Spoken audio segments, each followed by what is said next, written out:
Time now to get Jody's take on this game. You were right there, down between the benches, front row seat, and then some. What did you see? What was the feeling like there? It was a party.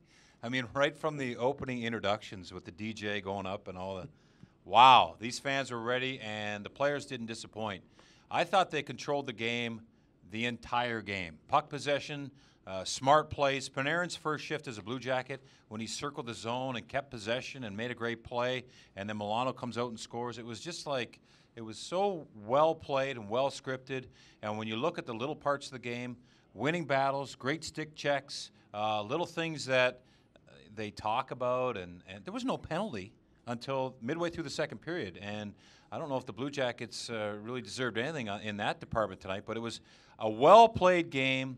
Sergei Bobrovsky, when tested, played so well, but the young kids and the way they just kind of seamlessly jumped into this game, it was awesome. Down at ice level, Bob, it seemed so fast. Everything was happening fast. The first goal, if you remember, was a deflection by Milano in the neutral zone. Then he goes around and finds an open area.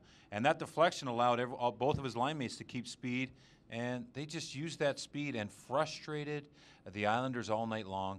I was impressed, too, by the defense. Seth Jones made such a great play on Dubois' goal. He reached around the defender, kept the puck in the offensive zone, and that allowed Dubois to go in and have a moment he'll never forget in front of his parents. But Seth Jones up all night long, up in the play. I think Torts was modest when asked if he could have been scripted any better. I think those guys were giggling back there, the coaches, on how well that game was played by their team. I mentioned this during the game tonight. When you look at the line combinations that he and his coaches have put together, and they think about it for a long time, and then you have the late additions like Sonny Milano and Pierre-Luc Dubois, but I thought they found the perfect combinations. Easy to say after 5-0, but we saw some of it in the last two preseason games too. Everything clicked. Well, couldn't you sense the joy the fun they were having on the ice? I mean, they were excited to play together. That top line, I mean, it just seemed like some shifts it was like a joke with the possession. And all eyes on Panarin, but it's like he knew what he was going to do with that puck 2 steps or 5 seconds before he was going to do it, and it was fun to watch him dictate the pace along with everyone else. Good job to Milano and Pierre-Luc. As I said, moments he'll never forget, and Blue Jackets have got to forget this one now, Bob, and get to Chicago. Yeah, it's going to be a tougher one tomorrow. There's no doubt about it. Chicago's coming off a 10-goal performance.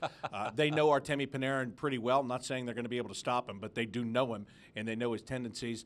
But it's kind of nice because you play this one, you feel great, you jump on a plane, then you get a big test tomorrow. Two teams that feel so good about themselves right now, and we're going into game 2. Yep, that's right, and it's tomorrow night at 8:30 from the United Center in Chicago. That's going to do it for our portion of the EAS Myoplex postgame show. For Jody, Shelley, I'm Bob McElligott. We will talk to you from Chicago tomorrow.